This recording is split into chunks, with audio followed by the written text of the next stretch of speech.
The moment Amara Johnson stepped through the doors of Westlake Academy, she felt the weight of 100 stares on her shoulders.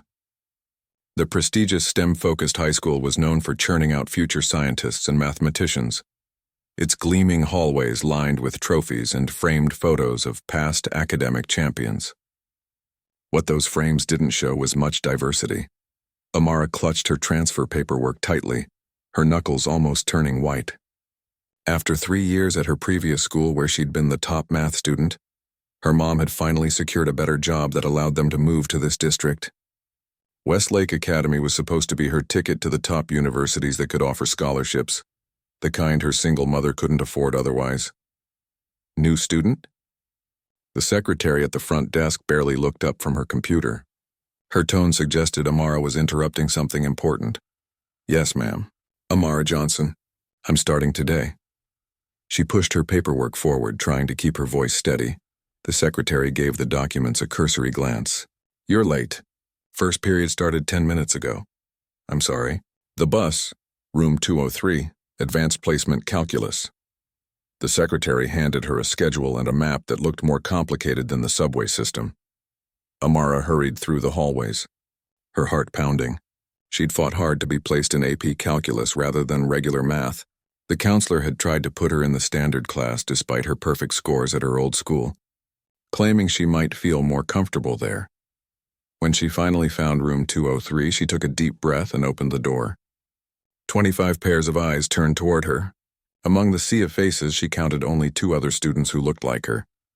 You must be Miss Johnson, said the teacher, a tall man with wire-rimmed glasses who introduced himself as Mr. Harrington. We're 15 minutes into class. Take a seat. There was only one empty desk left in the far corner. As Amara walked toward it, she heard whispers. Affirmative action, admit. Probably got her transcript padded. Bet she won't last a week in Harrington's class. She kept her eyes forward, pretending not to hear. She'd been through this before, just not quite so blatantly. Mr. Harrington was mid-explanation of a complex integration problem. Amara quickly pulled out her notebook and caught up, recognizing the technique he was using. When he asked a question about the next step that left the class silent, Amara's hand instinctively rose. Yes, Ms. Johnson. You think you can answer when students who've been here since day 1 cannot? His tone held a challenge. The next step would be substitution, Amara said, her voice soft but sure. If we let u equal x squared plus 1, then do equals 2x dx, and the integral transforms into 1/2 times the integral of u to the negative 1/2 do, which gives us u to the 1/2, and substituting back. Mr. Harrington's eyebrows rose slightly as she completed the solution without hesitation. Correct, he said, though the words seemed to cost him something. Though I'd appreciate it if you'd wait to be fully settled before showing off. A few students snickered. Amara's cheeks burned, but she kept her expression neutral. Showing off? She'd just answered his question. After class, Amara approached Mr. Harrington's desk. Excuse me, sir. I noticed on the bulletin board there's a math competition coming up. I was on the math team at my previous school, and I was hoping. The Westlake team is already selected. He cut her off, shuffling papers. We choose our competitors at the beginning of the year. But it says here the state competition isn't until next month. And there's a qualifying test next week. Mr. Harrington looked up, seemingly annoyed by her persistence. Fine, you can take the qualifying test, but understand that our team has been training together for months. We don't just let anyone represent Westlake. I understand. Thank you for the opportunity. The week that followed wasn't any easier. In the cafeteria, Amara found herself sitting alone. She'd try to join conversations about problem sets or upcoming tests, only to be met with cold shoulders or barely concealed eye rolls. In group projects, she was the last one chosen, and her suggestions were often ignored until someone else repeated them. But math had always been her sanctuary. While other kids complained about homework, Amara lost herself in the elegant logic of equations. Every night she stayed up late working through practice problems for the qualifying test. The day of the test, Amara arrived early. 6 other students were there, including Tyler Chen, the school's reigning math champion who'd won state-level competitions since freshman year. Good luck, Tyler said to everyone as Mr. Harrington handed out the tests. Though his eyes skipped over Amara, the test was challenging. pushing the boundaries of what they'd learned in class. But Amara felt a familiar calm descend as she worked through each problem methodically. There was something beautiful about mathematics. It didn't care about the color of your skin or where you came from. There was simply right and wrong, and Amara knew she was right. 3 days later, the results were posted. Amara scanned the list, her heart in her throat. Tyler Chen, 98% 2, Amara Johnson, 97% 3, David Park, 94% 4, Lily Nguyen, 92% 5, Christopher Reed, 89% she'd done it. Second place, just 1 point behind Tyler. She was eligible for the team. The buzz in the hallway grew as other students noticed her name. She caught fragments of conversations. How did she score that high? Maybe Harrington graded easier for her. Diversity pick for sure. That afternoon, Mr. Harrington called the 5 top scorers to his classroom. "Congratulations on qualifying," he said, though his eyes rested longer on some students than others. "As you know, we can only send 4 competitors to represent Westlake at the state competition, with 1 alternate. Based on your performances and experience with competition formats, the team will be Tyler as captain, followed by David, Lily, and Christopher. Amara will serve as alternate." Amara blinked. "Excuse me, Mr. Harrington, but I scored higher than 3 of the team members." The room fell silent. No one had expected her to speak up. "This isn't just about 1 test score, Ms. Johnson," Mr. Harrington said, his voice tight. "It's about proven track record and team dynamics. The others have been training together all year." "I understand that, but isn't the point to send our strongest team? My scores. My decision is final," he said, cutting her off. "You're welcome to attend practices and prepare as alternate. Should someone be unable to compete, you'll step in." Amara felt her throat tighten. This wasn't right. But arguing further would only reinforce whatever ideas they already had about her. She nodded stiffly and left the room as soon as they were dismissed. In the empty hallway, she let out a shaky breath. The familiar feeling of having to work twice as hard to get half as far settled over her. She thought about calling her mom, but knew what she'd say. "This is how it is, baby. You just gotta be so good they can't ignore you." That evening, instead of feeling defeated, Amara made a decision. She pulled out her notebook and created a training schedule that would make Olympic athletes wince. If she was going to be the alternate, she'd be the most prepared alternate in competition history. The next day, she approached Tyler after class. Despite his coldness before, he was the captain and she needed to know the team's practice schedule. "Excuse me, Tyler. As the alternate, I'd like to join the team practices." He seemed surprised she was still interested. "We meet in the library after school on Tuesdays and Thursdays. Don't expect special treatment, though." "I don't," Amara replied. "I just expect a fair chance." That afternoon, Amara was the first to arrive at practice. She took a seat at the empty table and pulled out her materials. When the others arrived, they barely acknowledged her presence, forming their usual circle that somehow didn't quite have room for her chair. As they worked through practice problems, Amara noticed something. While Tyler was clearly gifted, the others sometimes struggled with certain types of problems, exactly the ones where she excelled. During a particularly difficult combinatorics question, she offered a more elegant solution than the one they were attempting. "That can't be right," Christopher said immediately. "Actually," Tyler said, looking at her work, "it is. That's really clever." It was the first genuine compliment she'd received since arriving at Westlake. As she packed up to leave, Tyler hung back. "Where did you learn that approach? We haven't covered it in class. I found it in a journal article last year. It works for a whole class of similar problems." He seemed about to say something else, but Christopher called him over, and the moment passed. Walking home, Amara felt a tiny spark of hope. Maybe, just maybe, if she kept showing up and kept proving herself, things would change. And if they didn't? Well, the state competition was still weeks away, and a lot could happen in that time. What Amara didn't know then was just how much was about to change, and that the journey ahead would test not just her mathematical abilities, but her resilience in ways she never imagined. For the next 2 weeks, Amara attended every math team practice as the alternate. She sat at the edge of the table, taking notes and solving problems alongside the others, even though Mr. Harrington rarely called on her for answers. The team had settled into a routine that didn't include her, and breaking into their circle felt like trying to solve an equation with too many variables. Remember, the state competition tests more than just individual brilliance, Mr. Harrington told them during a Friday practice. The team round requires coordination and trust. You need to know each other's strengths and weaknesses. Amara looked up from her notebook. The irony wasn't lost on her. How could she be part of that trust when they barely acknowledged her presence? After practice, she lingered in the library, working through additional problems while the others packed up and left. Only Tyler gave her a brief nod as he walked out. The library's closing in 15 minutes, the librarian announced. Amara gathered her things and headed toward the exit. As she passed the periodical section, a journal cover caught her eye. The latest issue of the African Journal of Mathematics had just arrived.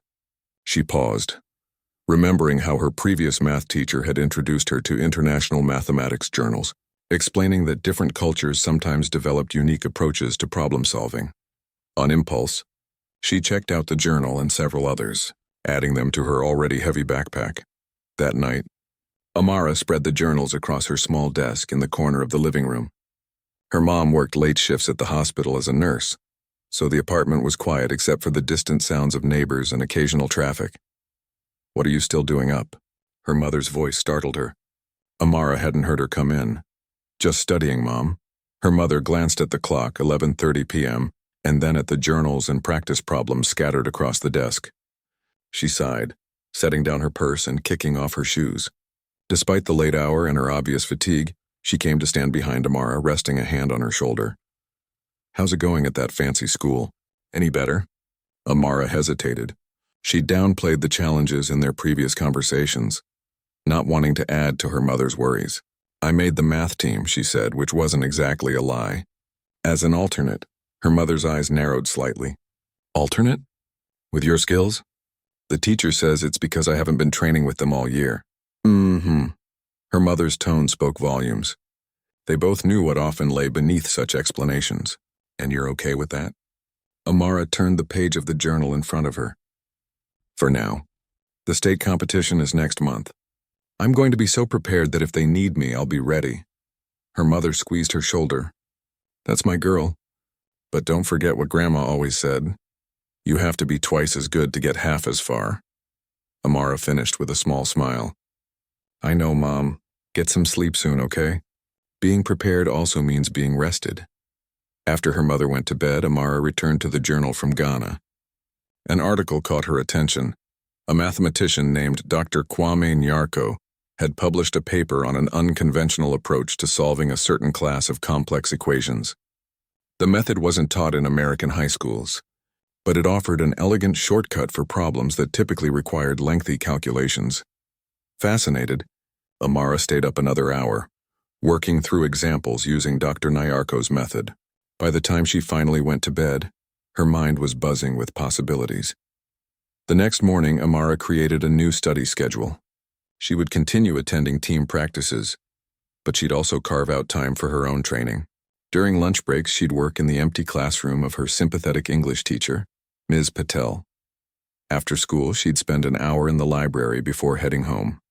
And on weekends, she'd dive into the international journals, looking for different approaches to problem solving. Days turned into weeks. Amara settled into her routine, finding a quiet satisfaction in her solo journey. Occasionally, Tyler would ask her about a particularly difficult problem, and they'd have brief math-focused exchanges. The others remained distant, but at least the outright hostility had faded into indifference. Then, 3 weeks before the state competition, everything changed. Amara arrived at practice to find the team in disarray. Mr. Harrington paced at the front of the room, his face tight with concern. "What's going on?" she asked Tyler, who looked unusually pale. "It's Christopher," he replied. "Appendicitis. He's having surgery today." Mr. Harrington cleared his throat. "As you've heard, Christopher won't be able to compete. He'll be recovering for at least 3 weeks."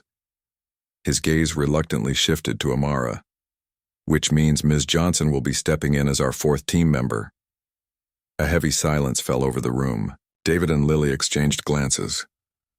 "With only 3 weeks left," Mr. Harrington continued, "we need to adjust our strategy. Tyler, as captain, I'll need you to help Ms. Johnson catch up on our team dynamics." Tyler nodded, though he looked uncertain. We should start by reviewing the format for the team round. After practice, Mr. Harrington asked Amara to stay behind. She stood before his desk, back straight, waiting. Ms. Johnson, he began, removing his glasses to clean them methodically. I need to be frank. This isn't how any of us planned for the team to go to state. I understand, sir. Christopher has been with the team for 3 years. He knows how we work. He replaced his glasses, fixing her with a stern look. I expect you to put in extra hours to get up to speed. We can't afford to have you slowing down the others during the team round.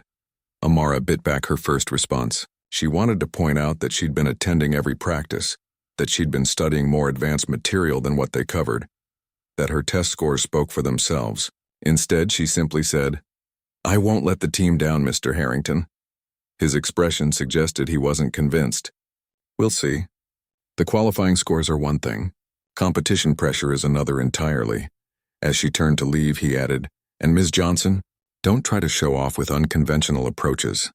Stick to the methods we've practiced. The last thing we need is confusion during the competition. Amara nodded and left, her thoughts in turmoil. This was her chance, the opportunity she'd been preparing for. But Mr. Harrington's words stung. Show off? Was that how he saw her contributions? The next day, Tyler approached her before practice. Hey, Mr. Harrington asked me to work with you on team strategy. Do you have time after practice today? Yes, Amara replied, surprised by the offer. That would be great. They met in the library after the regular session. Tyler brought past competition problems and walked her through how the team typically divided tasks during the team round. David's quick with computation. Lily's good with geometry, and I usually tackle the theoretical problems, he explained. Christopher was our go-to for combinatorics and probability. That's where I can help, Amara said, pulling out her notebook. I've been working on some combinatorics problems using a different approach. Look at this.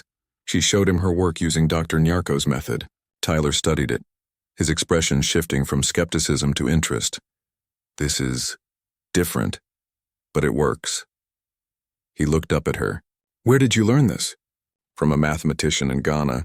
His paper was in one of the international journals. Interesting. Tyler seemed genuinely impressed.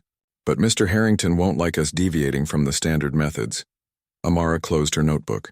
I know. He made that clear.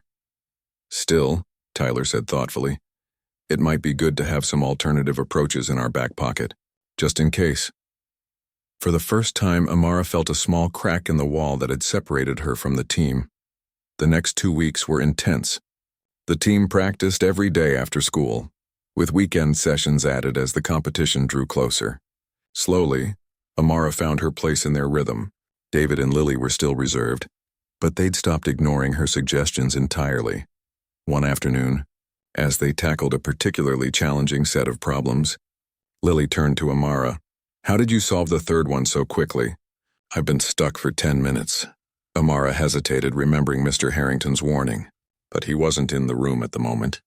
I used a pattern recognition shortcut, she explained, showing Lily her work.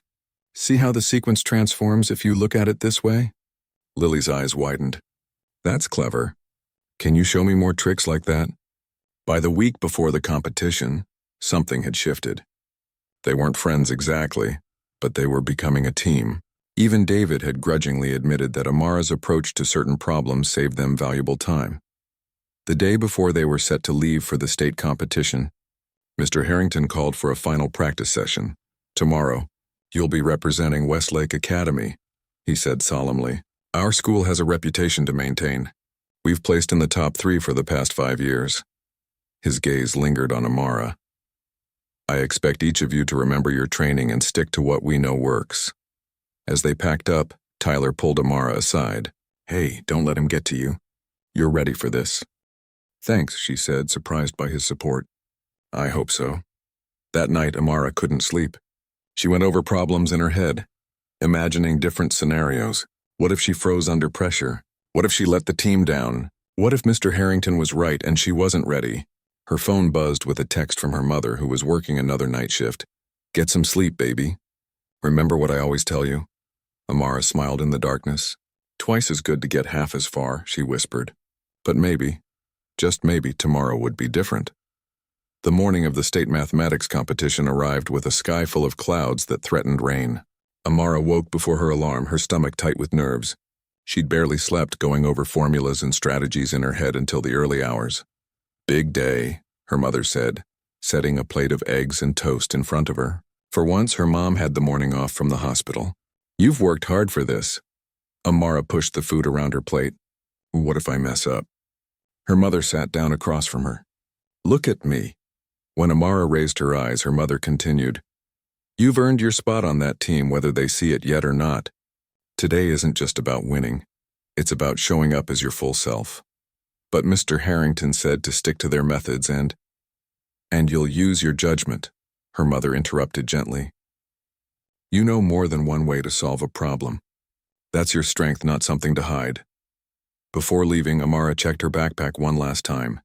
Calculator, pencils, scratch paper, water bottle. As an afterthought, she tucked in the small notebook where she'd written Dr. Nyarko's methods. Just in case. Her mother drove her to school, where the team would board a bus to the state university hosting the competition. In the parking lot, she gave Amara a fierce hug. "Remember who you are," she whispered. "I'm already proud." The bus ride was quiet. Mr. Harrington reviewed last-minute strategies while David looked slightly ill. Lily kept checking her calculator batteries and Tyler flipped through note cards. Amara sat alone in her seat, watching raindrops race down the window and trying to calm her racing heart. When they arrived at the university's mathematics building, Amara felt overwhelmed. Hundreds of students from schools across the state milled around the atrium, some in matching team shirts, others huddled in nervous circles reviewing formulas.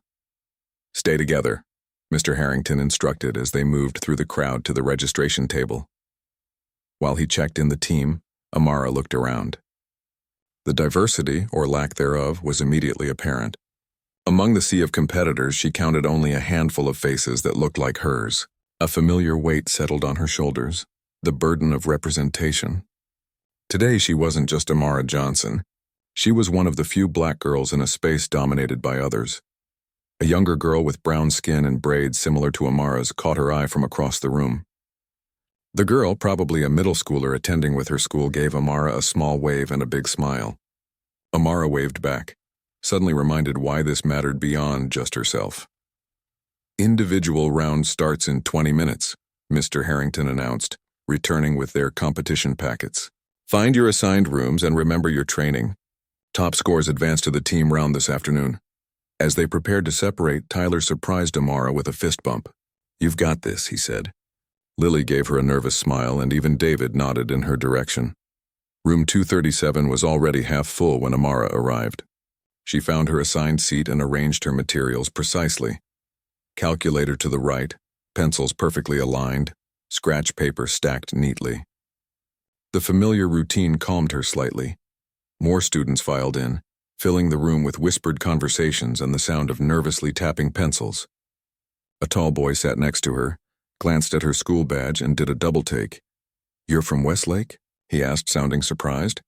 "Yes," Amara replied simply, not wanting to engage further. "Huh," he said, turning away. "They must be really desperate this year." Amara's hand tightened around her pencil, but she kept her expression neutral. She'd heard worse.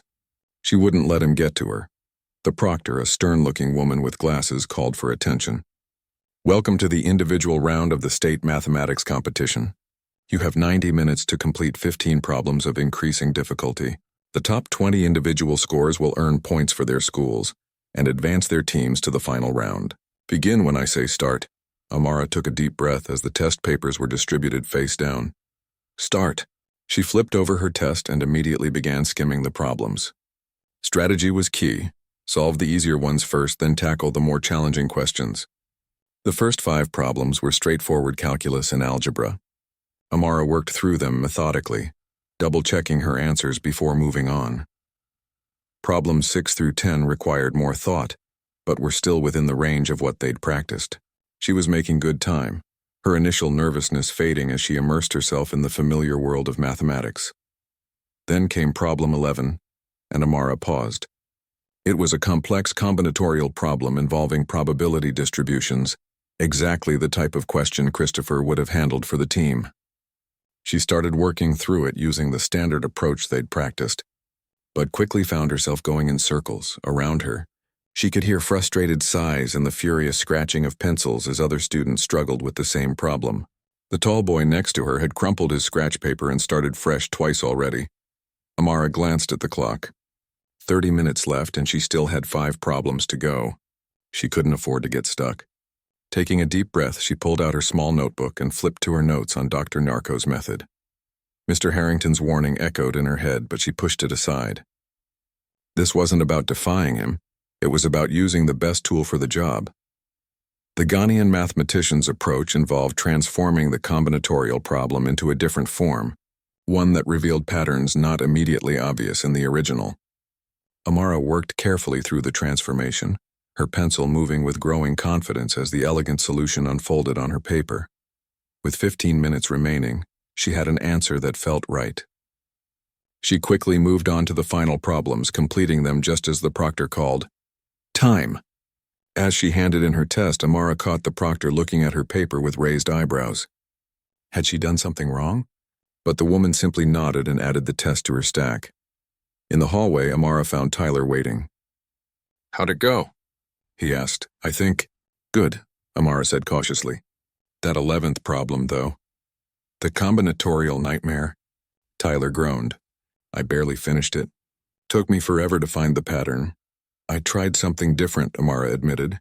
"Dr. Nyarko's method." Tyler's eyes widened. "Bold move. Mr. Harrington's going to flip if he finds out."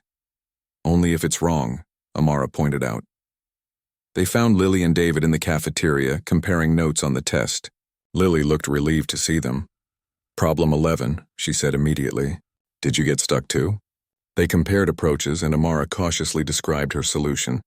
To her surprise, David leaned forward with interest. "That's actually elegant," he admitted reluctantly.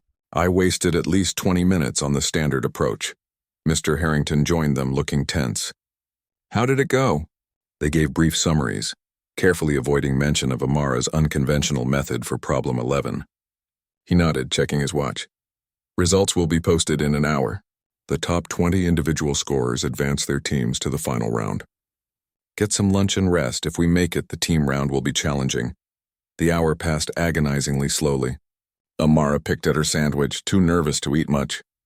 When the announcement came that results were posted, they hurried to the main hall where scores were displayed on large screens. Crowds gathered around each display. Amara stood on tiptoes, trying to see over the heads in front of her. Tyler, being taller, spotted their school name first. "We made it," he exclaimed. "All 4 of us are in the top 20. Amara pushed forward to see for herself. There on the screen, Tyler Chen, Westlake Academy, 92-1007. Amara Johnson, Westlake Academy and Audi 9012. Lily Nguyen, Westlake Academy, 85-1018. David Park, Westlake Academy, 81-100. She'd scored second highest on their team, 7th overall out of hundreds of competitors. Relief and pride washed over her in equal measure. Mr. Harrington appeared beside them, looking at the scores with satisfaction. "Well done, all of you. Westlake is currently in 2nd place overall." His gaze lingered on Amara's name, a flicker of surprise crossing his face. "Ms. Johnson, I wasn't expecting quite such a strong showing from a first-time competitor." It wasn't exactly an apology or even praise, but it was acknowledgement. Amara would take it. As they moved toward the auditorium for the team round briefing, the judges' table caught Amara's attention. 3 professors were huddled over a test paper, talking in low voices. One of them, a black woman with silver-streaked hair, looked up and made direct eye contact with Amara. She gave a small, knowing smile before returning to the discussion. The team round would be held in the university's main auditorium, with all qualifying teams working at separate tables, while an audience of parents, teachers, and eliminated competitors watched from the seats. The pressure was even higher now, not just competing but doing so under the gaze of hundreds. "This is it," Tyler said as they took their places at Westlake's assigned table. The top 3 teams qualify for nationals. Amara settled into her chair, arranging her materials as she had before. The familiar routine centered her. Looking up, she spotted her mother entering the auditorium, still in her scrubs. She must have come directly from her shift. Amara gave a small wave, and her mother responded with a thumbs up. The head judge, a distinguished-looking man with a bow tie, approached the microphone. Welcome to the team round of the state mathematics competition. Each team will receive a packet containing 5 complex problems. You'll have 60 minutes to solve as many as possible. Teams may collaborate in any way they choose, but each solution must be written on the official answer sheet. The highest combined scores from both rounds will determine our state champions. Amara looked at her teammates. Despite the rocky start, despite all the doubts and hurdles, they were here together. For the next hour, they were united by a common purpose. Good luck to all, the judge concluded. You may begin when you receive your packets. As the sealed envelopes were distributed, Amara took a deep breath. She was ready for whatever came next.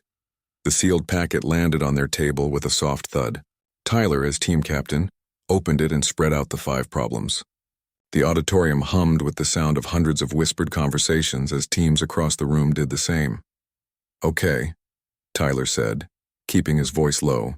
Let's scan all 5 first, then divide and conquer. They each took a problem, read it silently, then passed it clockwise. Amara felt her heartbeat quicken as she worked through each one. These weren't just difficult, they were designed to push the limits of high school mathematics. Problem 1 is straightforward calculus, Tyler said after they'd all reviewed the set. Problem 2 is linear algebra. 3 is geometry with some trigonometric elements. 4 is a statistics and probability hybrid. And 5, he hesitated. 5 is something else entirely. Problem 5 covered an entire page with a complex scenario involving network theory, combinatorics, and optimization. Even after reading it twice, Amara wasn't sure where to begin. Let's tackle them in order of confidence, Tyler decided. I'll start with problem 1. Lily, you take 3. You're our geometry expert. David, problem 2 seems up your alley. Amara, try problem 4 since you did well with the combinatorial question in the individual round. What about problem 5? David asked, glancing nervously at the clock. 53 minutes remained. We'll all circle back to it if we have time, Tyler said. For now, focus on your assigned problems. Remember to talk through your approach before writing anything final. They split up, each working on their assigned problem while staying aware of the others. Amara dove into problem 4, which involved a complex probability distribution. She sketched out the standard approach but quickly realized it would be time-consuming. Her hand hovered over her notebook with Dr. Nyarko's methods. After her success in the individual round, she felt more confident, but this was different. This was a team decision. Across the table, Lily was drawing a careful geometric diagram while muttering formulas under her breath. David had already filled a page with linear algebra calculations. Tyler was deep in calculus integration. 20 minutes passed quickly. Tyler completed problem 1 and moved to help David, who was stuck on a particular transformation. Lily had made progress on the geometry problem, but looked frustrated with a final step. Amara had mapped out her approach to problem 4, but hadn't committed to a solution path yet. How's everyone doing? Tyler asked quietly, checking the clock. 38 minutes left. Almost there on problem 2, David replied. Just need to verify this matrix. I'm stuck on the last step of 3, Lily admitted. The angles don't quite work out. I have 2 possible approaches for problem 4, Amara said. The standard method will work, but it'll take time. I have a shortcut, but... She hesitated, thinking of Mr. Harrington's warning. Tyler nodded. Use your judgment. We need to be efficient. He looked at the still untouched problem 5. We need to start on the last one soon. Amara made her decision. She pulled out her notebook and applied Dr. Nyarko's transformation to the probability problem. The solution unfolded more cleanly than she expected, revealing an elegant answer within minutes. I've got problem 4, she announced, showing her work to Tyler. He scanned it quickly, eyes widening slightly at the approach. This is the Ghanaian method? He asked quietly. She nodded. It's clean. Let's go with it. He took the official answer sheet and transferred her solution while she leaned over to help Lily with the geometry problem. Look at this angle differently, Amara suggested. If you apply the law of sines here instead of cosines. Lily followed her suggestion and the final step fell into place. That works, thanks. With 3 problems completed and David finishing the 4th, they turned their collective attention to problem 5. 22 minutes remained on the clock. This is a monster, David muttered as they all read through it again. The problem described a complex network with multiple constraints and asked for the optimal path through the system. The standard approach would involve setting up a series of equations and solving them systematically. Doable, but extremely time-consuming. Let's set up the baseline equations, Tyler decided. David, can you map out the network? Lily, start defining the constraints. Amara and I will work on the optimization function. They split the tasks, working furiously as the minutes ticked by. Around them, other teams were in similar states of focused intensity. Some looked confident, others increasingly panicked. A team 2 tables away was already celebrating quietly, apparently finished with all 5 problems. After 10 minutes of work, the Westlake team hit a wall. Their approach was sound in theory, but the system of equations was too complex to solve in the remaining time. This isn't working, David said, frustration evident in his voice. We need another 12 equations to constrain all the variables. And we'd need another hour to solve them all, Lily added, looking at the clock. 12 minutes left. Tyler ran a hand through his hair. There has to be another way. Amara had been quiet, studying their work and thinking. Something about the network structure seemed familiar. She flipped through her notebook, searching for a particular page. I think... She started, then paused, uncertain whether to continue. What is it? Tyler asked. This network has a particular pattern. Dr. Nyarko wrote about similar structures in his paper. If we transform the problem using his method, we might find a shortcut. David looked skeptical. We don't have time to learn a new approach. We don't have time not to, Tyler countered. Our current method won't finish in 12 minutes. He turned to Amara. Explain it quickly. Instead of solving for each individual path, we can transform the network into a different representation where the optimal solution becomes more obvious. Amara explained, sketching rapidly. Look at these nodes as points in a multi-dimensional space. As she explained, Tyler's expression shifted from skepticism to interest. That could work. It's completely different from what Mr. Harrington taught us, David objected.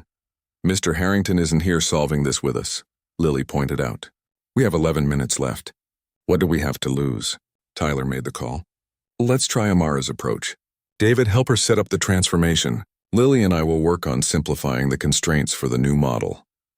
They reorganized quickly, with Amara taking the lead on the solution strategy. For the first time since joining the team, she felt truly part of it. Not an alternate, not an outsider, but an essential contributor whose unique perspective was valued. The transformation was complex but powerful. As they worked through it together, the seemingly impenetrable problem began to yield. The network's hidden pattern emerged, revealing a much simpler optimization challenge. 5 minutes, Tyler announced, glancing at the clock. They worked with focused intensity, each contributing to different parts of the solution. Amara guided the overall approach while the others applied their strengths to specific elements. I think we've got it, David said with surprise as the final piece fell into place. This actually works. Transfer it to the answer sheet, Tyler directed. Neatly but quickly, Lily, who had the neatest handwriting, took the official sheet and began transcribing their solution. The others double-checked her work as she wrote, catching a small error in one of the equations. 1 minute remaining, announced the head judge from the podium. Lily finished writing with seconds to spare. Tyler reviewed the final solution and nodded. Time's up. Put down your pencils and remain seated, called the head judge just as Tyler set down his pencil. They'd completed all 5 problems. Amara released a breath she hadn't realized she was holding. Around the auditorium, some teams were celebrating while others looked defeated.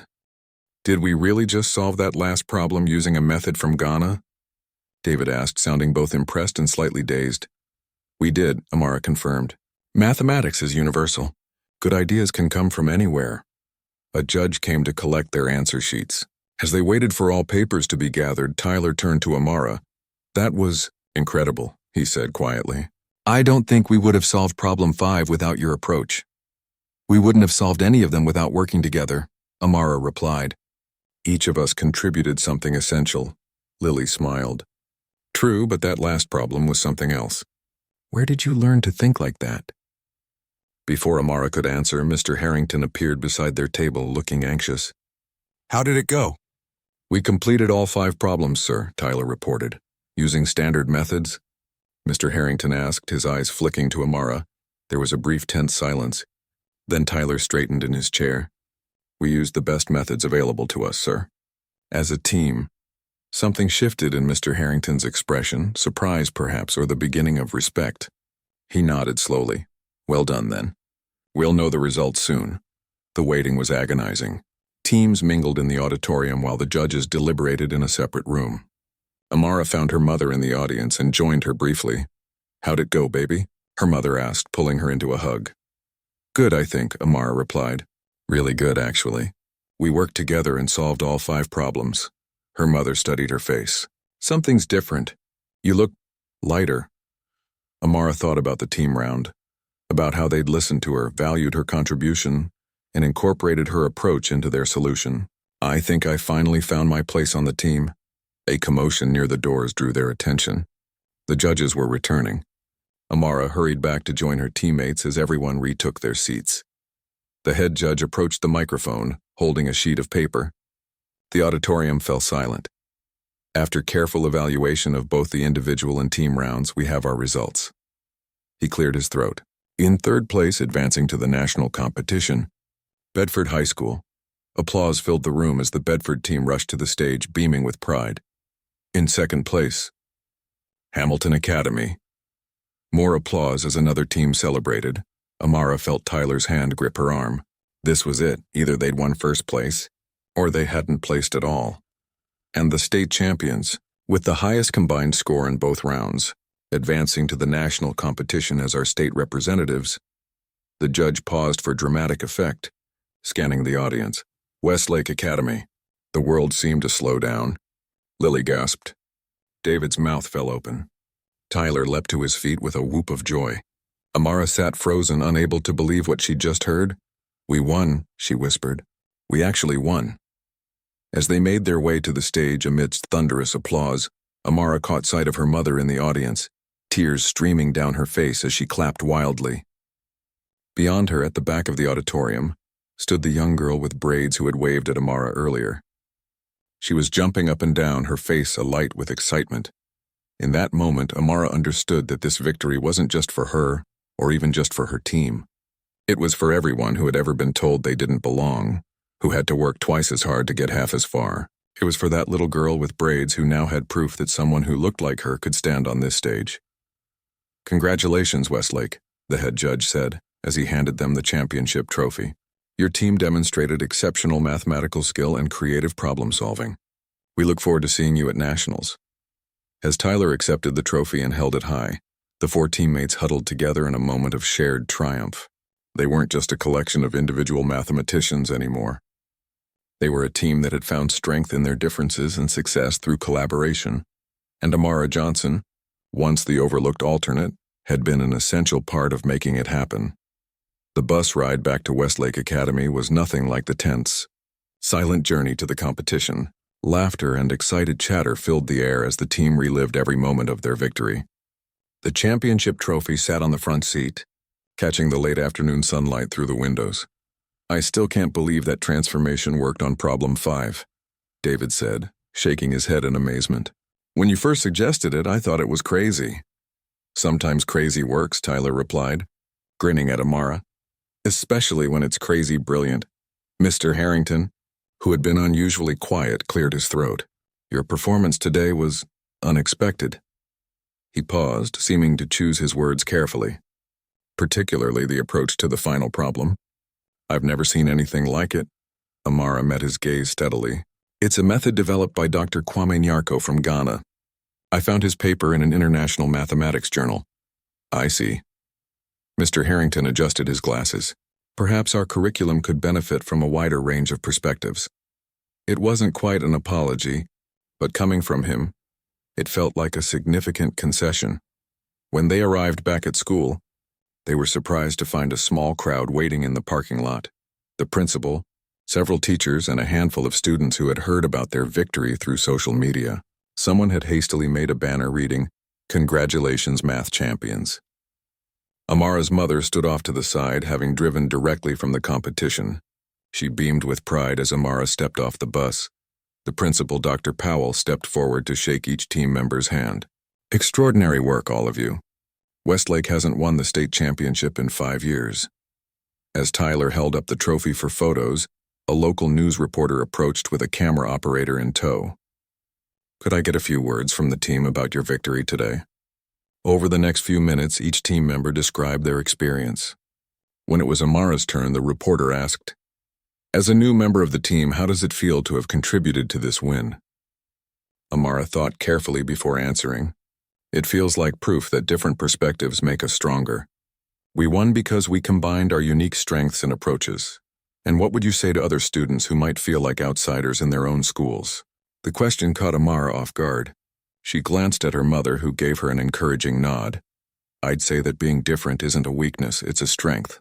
Your unique perspective might be exactly what's needed to solve problems others can't. Don't let anyone convince you to make yourself smaller." The reporter smiled. Powerful words from a state champion.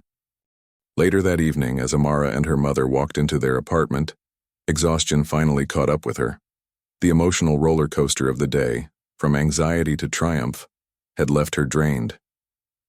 "I need to sleep for about a week," she groaned, collapsing onto the couch. Her mother laughed, setting her purse down. "You earned it, but first check your email. I saw you on your phone earlier. Anything interesting?" Amara nodded, pulling out her phone. The university where the competition was held. One of the judges, the woman with the silver hair, she asked for my contact information.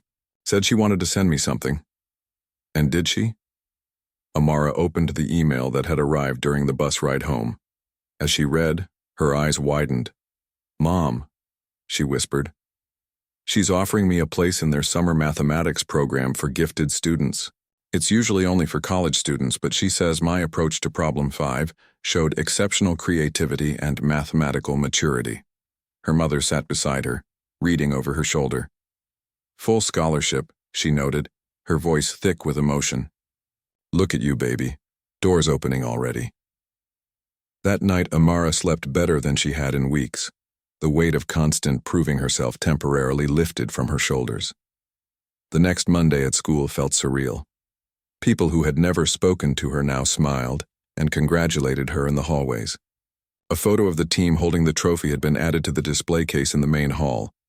Even more surprising, several younger students, particularly girls of color, approached her between classes. "That was so cool what you did at the competition," said one girl with glasses. "I like math too, but I was scared to join the middle school math club." "You should definitely join," Amara encouraged her.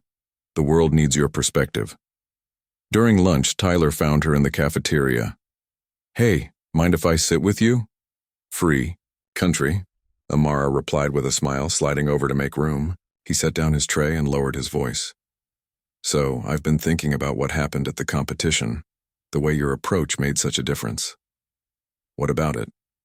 What if we started a study group? Not just for the team, but open to anyone, interested in different approaches to problem solving. We could explore international mathematical methods like Dr. Nyarko's." Amara set down her fork, surprised. "You want to start a study group together?" "Why not? After nationals, I'm graduating. Someone needs to make sure Westlake doesn't go back to the same old methods. You could lead it eventually."